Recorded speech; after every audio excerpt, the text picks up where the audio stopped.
শুভ সকাল বন্ধুরা। এখন আজকের আবার নতুন একটা ব্লগের মাধ্যমে কালকে যে গল্পটা আমি প্রথমটা শুনেছিলাম শেষটুকু আজকে বলছি। সেই শেষটুকু অংশ হচ্ছে ভরতের ক্ষোভের কারণটা আর কি। তো সেই গল্পটা অর্ধেকটা বলেছিলাম, আজকে পুরো বাকিটা বলছি। যে যখন ভরতের জ্ঞান ফিরল তখন তিনি বললেন যে আমি মাতাকেও পরিচিত করিনি, আমি রাজ্যও কামনা করিনি। হ্যাঁ, জ্ঞান ফেরার পর তিনি বললেন, তারপর বললেন যে রামের অভিষেক বা নির্বাসনের কিছুই সে জানতো না। তো ভরতের কণ্ঠস্বর শুনে কৌশল্যা তার কাছে আসছিলেন আর কি। আর সেই সময়ে শত্রুঘ্নের সঙ্গে ভরত কৌশল্যার গৃহে যাচ্ছিলেন।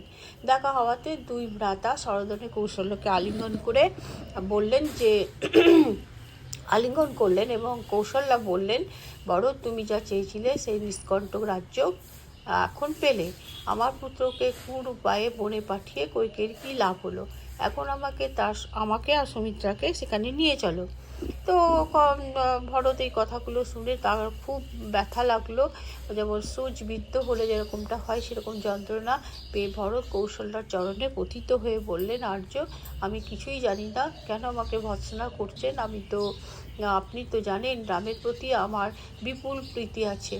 হ্যাঁ, এইসব বললো। তখন কৌশল্যা শুনে বলল যে তুমি এখনও যে মানে ভ্রষ্ট হওনি, হ্যাঁ, শাস্ত্র সেখানে তুমি এখনও সেই ভালো আছো, সেটা শুনে ভালো লাগলো, এইটাই বললো আর কি তখন কৌশল্যা। তো বশিষ্ঠ ভরতকে বললেন, রাজপুত্র, বৃথা শোক করো না, এখন মহারাজের অন্ত্যেষ্টিক্রিয়ার সময় উপস্থিত।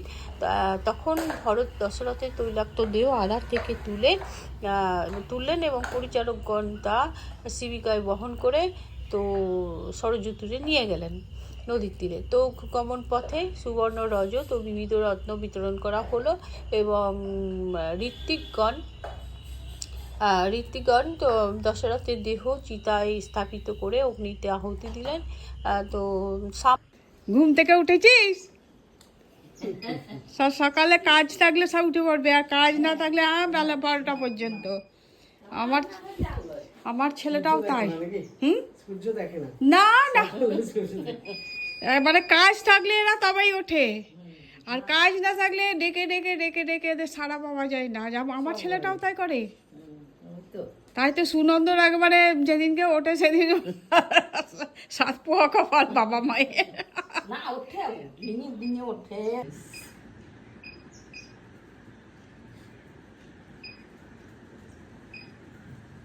এই যে আমাদের বন্ধু একসাথে পোতা লাইট নাই, ওইদিকে মুখ করে। অনেক দিন পর দেখা, বিশাখাপত্তমে থাকে নাকি? আচ্ছা, অনেক দিন পর দেখালো ওই বন্ধুর সঙ্গে রেশন তুলতে এসে। বেশ, আমার ভিডিও ভাল লাগে। আর এটা নাতি হয়ে গেছে বন্ধুর। 11টা অবধি সেদিন দেখেছিলাম।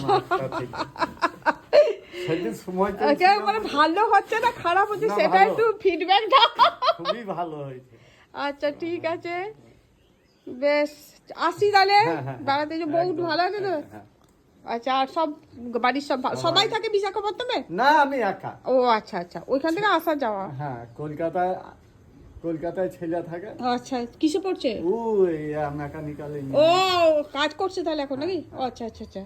আর বনানী তো সেই আশা। হ্যাঁ হ্যাঁ হ্যাঁ হ্যাঁ, 3টে প্রাণী 3 জায়গায়। বাস, আবার কি, বাস, বিন্দাস থাকো। চললাম। হ্যাঁ, কাজ হয়ে গেল সব ঘরের। বাজার করে এলাম, রেশন তুলতে যাচ্ছি এখন। ও বাবা, তবে কি মনে করছো শুধু শুয়ে শুয়ে ঘুমাই নাকি?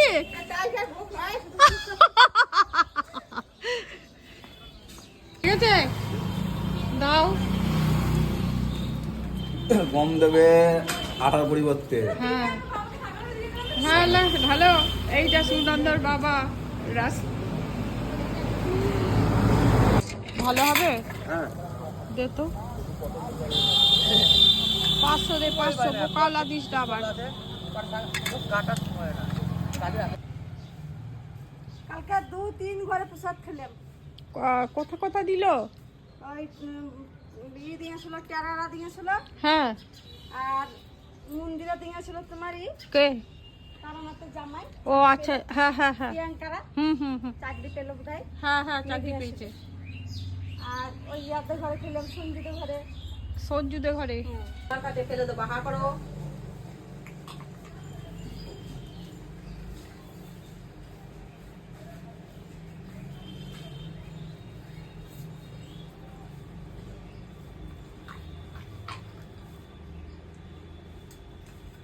দাঁড়া দাঁড়া, হাকার হাকার। বাহ, চলে গেছে। এবার দুধ খেয়ে না, সোনা আমার দুধি, আমার ছোটটা, আমার মনটা চলে গেছে। আর না, আর তেতো লাগবে না, বমি হবে না।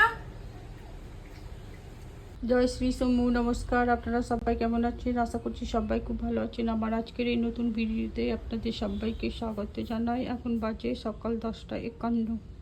তো আমার পুজো কমপ্লিট হলো, এখন আমি রান্না করব। আমার মোটার একটু শরীর খারাপ, তাই চিত হয়ে শুয়ে আছে, ঘুমাচ্ছে এখন। ঘুম করছে, ঘুম ঘুম করছে শোনা। গুড গার্ল, তুমি ঘুম করো আর আমি রান্না করি। অনেক বেলা হয়ে গেছে। হ্যাঁ ঠিক আছে, চুপ করে শুয়ে থাকো, বদমাইশি করো না কিন্তু।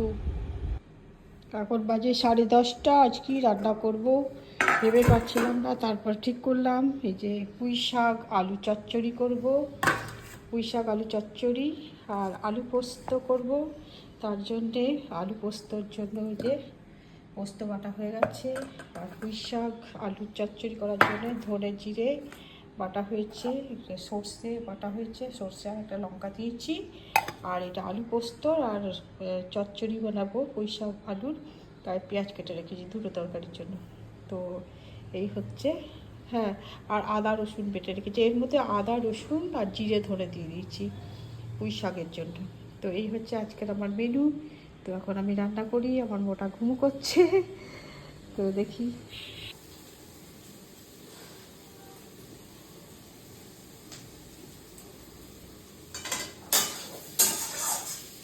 আলুটা কষা হয়ে গেছে। শুভ দুপুর বন্ধুরা, এখন বাজে দুপুর 1:18। তো আমি ভাত নিয়ে নিচ্ছি, গরম গরম ভাত তো আছেই দুপুরে। আর ভাতের সঙ্গে যে পুঁই শাক আলু চচ্চড়ি, আলু পোস্ত আর এই যে আমের চাটনি, আচার যাই বলতে পারেন, ওই আচারের মতোই করেছি, এখন খাচ্ছি। তো এই যে আমার মোটা খাচ্ছে, মোটা একদম খাওয়া ছেড়ে দিয়েছিল, তো আবার খাচ্ছে একটু একটু ওষুধ দেওয়াতে। তো এখন মনে হয় ঠিক হচ্ছে, ওর শরীরটা ঠিক হচ্ছে, এই জন্য খাওয়া দাওয়া শুরু করেছে। তো আমিও খাবো, আপনারাও খান। আবার সবাইকে শুভ দুপুর জানাচ্ছি। গ্যাস দাদা গ্যাস দিয়ে গেল, বাপরে পায়ে তেল মেরে মেরে। তা আবার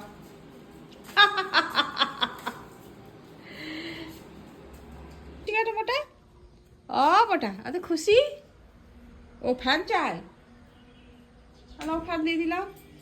এত খুশি কেন? এত মন না, আজ মন খুশি কেন? এত খুশি কেন? হ্যাঁ, ওষুধ খেতে হবে তো। হ্যাঁ, ওষুধ খেতে হবে, শেষ হয়নি। ওষুধ দিয়ে আসি নাকি? ওষুধ দিয়ে আসি, ওষুধ দিয়ে আসবা। দাও হাত, দাও হাত, দাও হাত, হাত মুখ চুলকাতেই ব্যস্ত, হাত দাও, হাত হাত হাত, দাও হাত দাও।